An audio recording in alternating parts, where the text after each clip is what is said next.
Shalom and welcome to another in our series of podcasts from Temple Beth Am, a dynamic center for conservative Judaism in Los Angeles. This is a recording of a Shabbat sermon by Rabbi Rebecca Schatz. Shabbat Shalom, everyone. The reason we called this service Ala Beitenu is because I wanted to do a text study with all of you, which is most commonly done in Beitenu, though I know that during the summer we do it all over Temple Beth Am.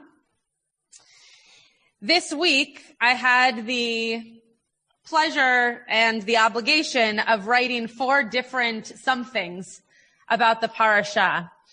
I wrote something for the Jewish Journal, I wrote a eulogy, I wrote this source sheet, and I wanted for us to be able to go deeply into a subject that I didn't already write about. So I'm going to tell you 2 stories.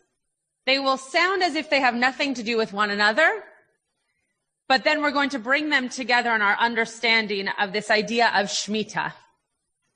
When I lived in Israel in 2014 and 2015, it was a Shemitah year. I had never lived in Israel before. And I knew what Shemitah was because I had read the Torah. But quite frankly, I didn't know what that meant for me as a person living in Israel. I didn't know how it would affect me. I'm not a farmer. So I assumed that it would just be another general year. For those of you who have also lived in Israel during a Shemitah year, it completely changes the way that you shop for groceries. It completely changes the items that are on a menu in a restaurant, because the crops are not necessarily as abundant. They might be one week and then the next week they are not. But because new things are not being planted once the Shemitah year begins, you're using up what you have rather than creating more. So I remember a particular Shabbat, I was asked to go to, or invited over to someone's home. They asked me to bring strawberries. I went to the shuk. They didn't have strawberries. I went to the makolet, the little, I don't know what a good word is for makolet, little like convenience store sort of, down the block from my house. They didn't have strawberries. I went to the grocery store. They also didn't have strawberries. So I brought blueberries, but they just didn't have them. It wasn't that they were out of stock. It wasn't that they were living through a pandemic and they couldn't get them. There were no more strawberries. One story. The second story is when I was going into 10th grade, you typically with Camp Ramah going into 11th grade, you typically with Camp Ramah go on what is called Israel's seminar. It was the beginning of the second Intifada, and my family decided that it was not safe for me to go.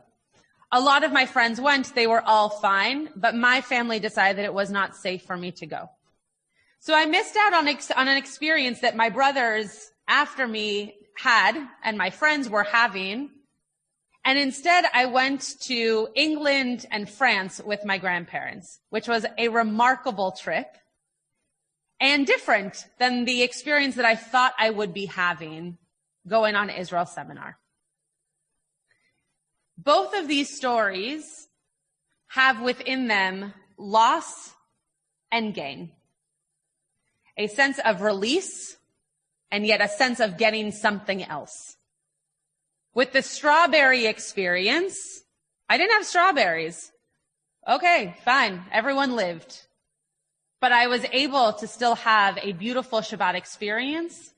And within going around all of Jerusalem to try to find strawberries, I also gained the experience of living through Shemitah, which we don't live through here in America. With the trip to England and to France, I gained a remarkable experience with my grandparents.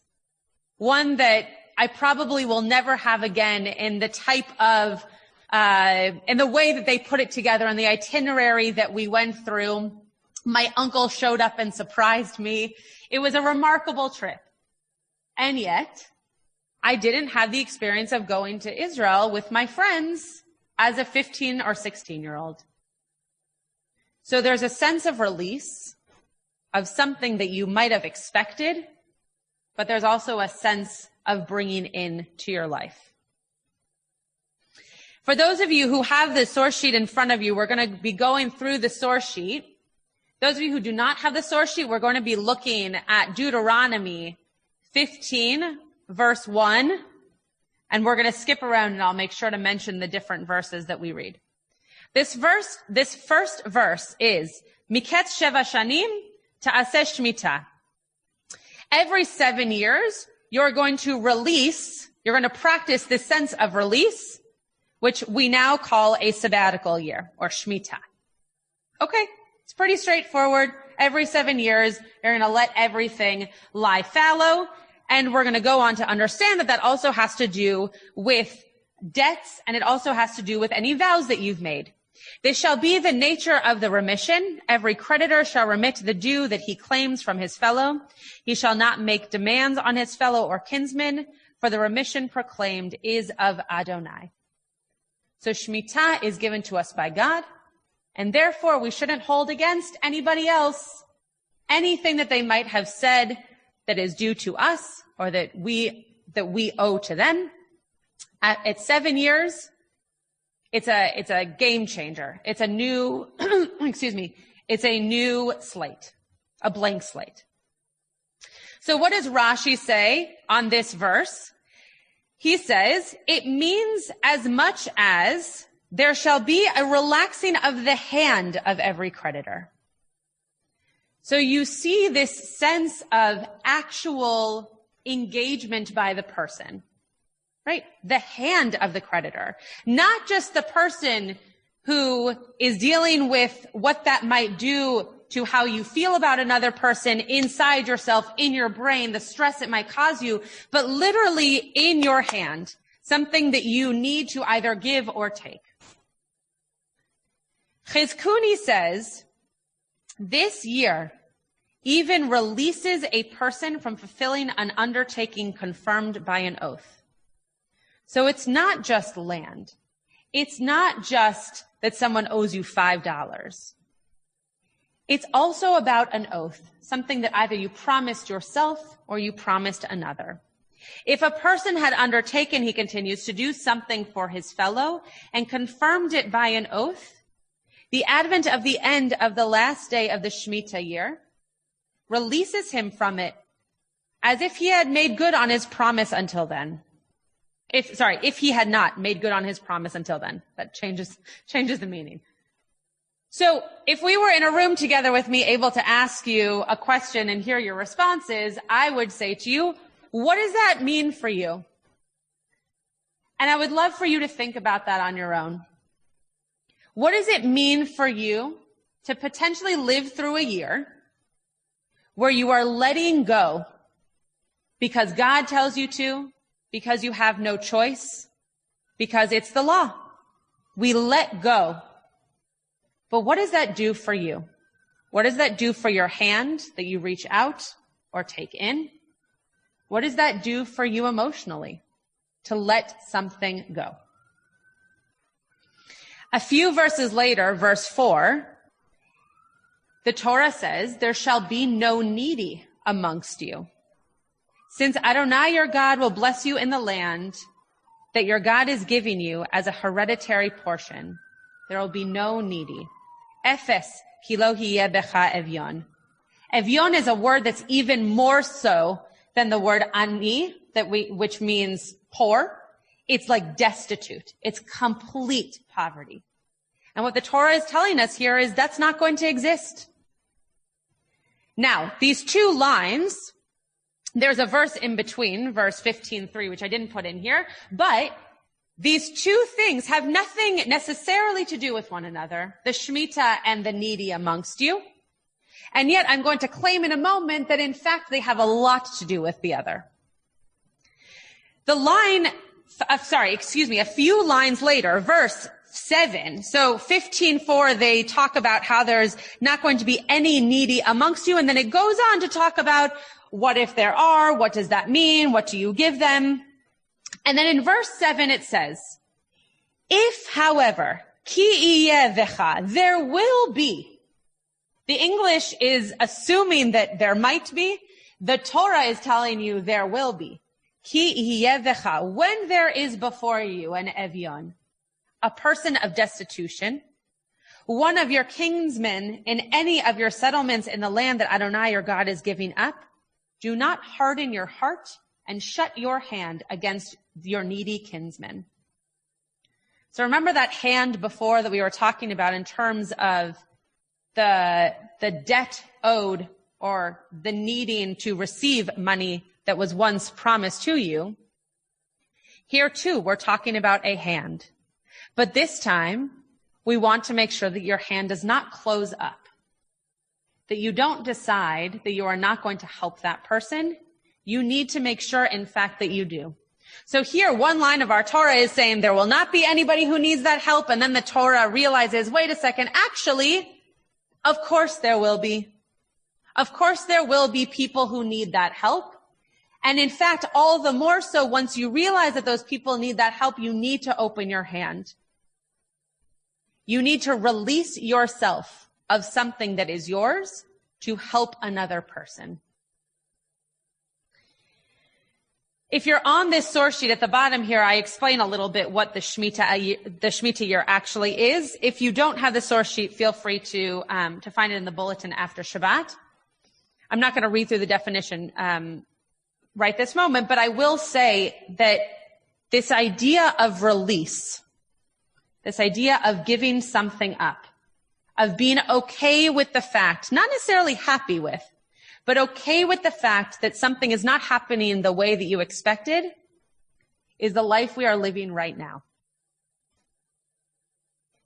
We're not living through a Shemitah year, and we live in America, so it wouldn't even matter if we were living through a Shemitah year, because the Shemitah only affects Israel. But we're not. It's not a Shemitah year yet. It will be next year. Next year. But we are living through a type of Shemitah right now. We're living through a type of time where we need release. We need to understand that there is an aspect of letting go, and that means that if we are letting go, that there are other people that need us to give.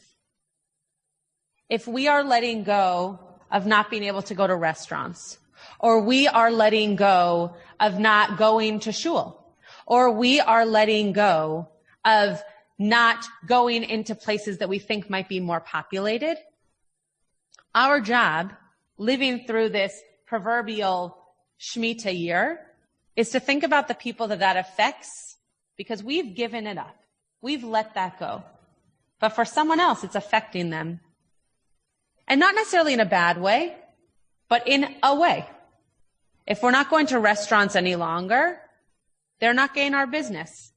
If we're not going to shul, we might feel disconnection. There are people on the other side of that who have not yet let that go. And I'm not saying that it's wrong to let it go. But we need to think about the people of destitution in this Torah portion that we're talking about here, who expect for us to give because they will need us to give. They don't have anything to let go, so we need to give to them. The Torah goes on to say, now we're on verse 11, so chapter 15, verse 11. For there will never cease to be needy ones in your land, which is why I command you, I, God, command you to open your hand to the poor and needy kinsmen in your land. The Likutei Moharan, which is the book that was put out by Rabbi Nachman of Bratslav, says a beautiful piece about this idea of patoch tiftach. You shall surely open your hand. It would have been good enough to just say, Poteach et yadecha, which we say in the Ashrei. Open up your hand.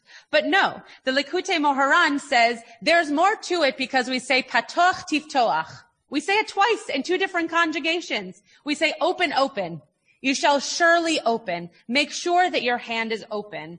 If you thought that tiftoach was just okay, please open. No. Please open, but also surely open.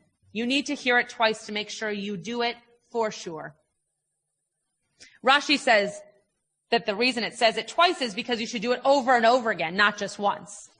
The Likutei Moharan, so Rabbi Nachman of Bratslav writes, And charity is always beginning, as in this verse, open you shall open. Even where an opening and a beginning already exist, charity opens more and more, widening the opening further. When a person wants to embark upon a particular path and devotion in worshiping God, she needs to make an opening in order to enter that path. This is, as in all beginnings are difficult, because at the beginning, one must break through and open a new entrance. It is therefore very difficult. Yet the remarkable power of charity is that it can widen and open the opening more and more. When we make an opening in some devotion and give charity, the charity opens and widens the opening more and more. This is because charity is the beginning of all beginnings, for it opens and widens all the entrances. There is something powerful, there is something challenging about the idea that once you give, that you will have enough. And yet what the Likutei Moharan is saying, when you give, that opens you up not only to give more, but it opens you up to relationship, it opens you up to opportunity, it opens you up to mitzvot. And by the way, I just want to make it clear if I haven't yet, I'm not talking about giving monetarily only, right? I think it's nice when we can give of our means, if we have means to give. But you can give of your time, you can give food, you can give love, you can give support. And in giving, there are elements of your energy that is deprived. There are things that are taken away from you if you are making food for someone else.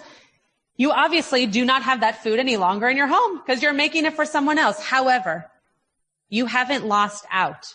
You've now just opened a door to new, plentiful relationship and connection. This idea of release, to me, is extremely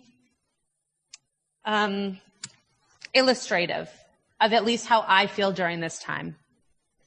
There is a lot that we have given up. There's a lot that we've said, okay, I'll let go of this, or I'll let go of that.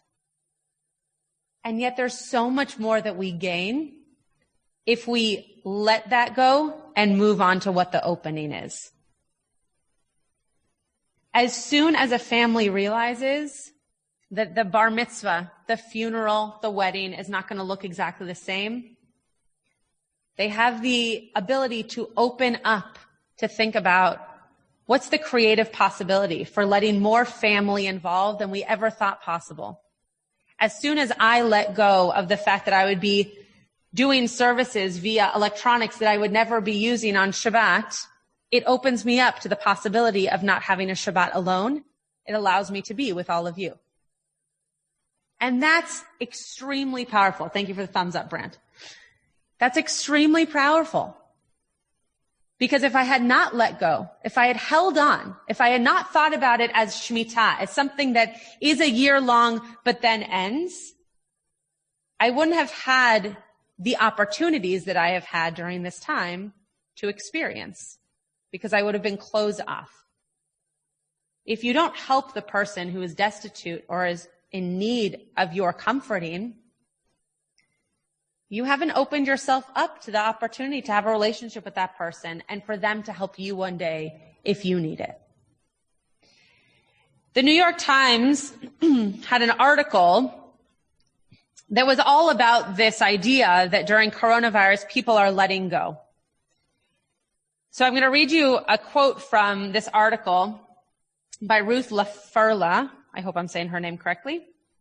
What I have learned during this interval is that it can be liberating, even enlightening, to sign on with a sisterhood, people of varying ages, racial and social backgrounds, professions and styles, openly engaging in a little self-neglect. We may be reminded of Germaine Greer, who famously said, "If a woman never lets herself go, how will she ever know how far she might have got? If she never takes off her high-heeled shoes, how will she ever know how far she could walk or how fast she could run.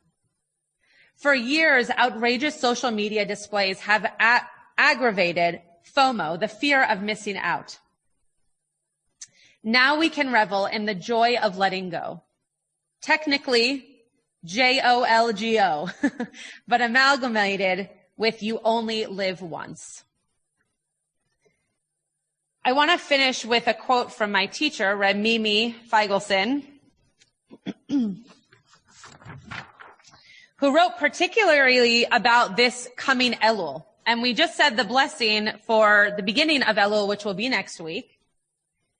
And my blessing to all of you is that in this next week before Elul begins, you think about, what does it mean to live this life right now?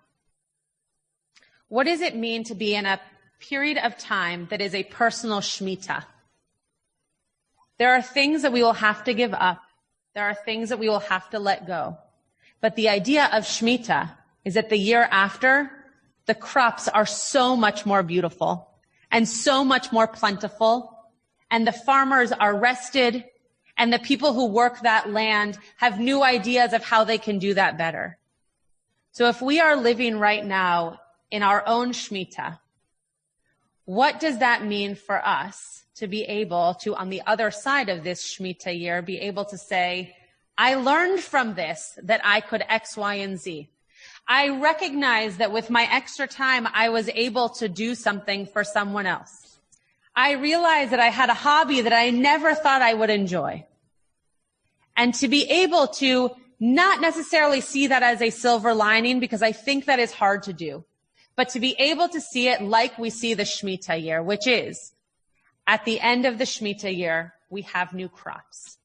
At the end of this experience, we will have new growth.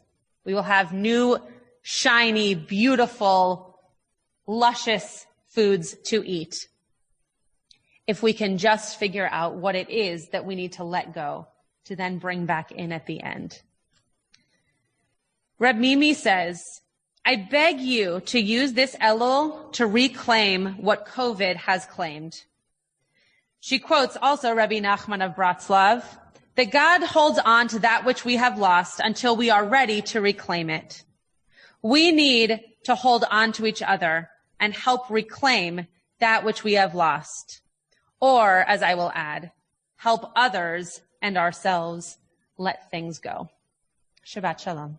You have been listening to another in our series of podcasts from Temple Beth Am, a dynamic center for conservative Judaism in Los Angeles.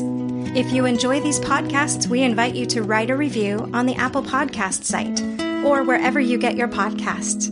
For more information about Temple Beth Am Los Angeles, go to tbala.org.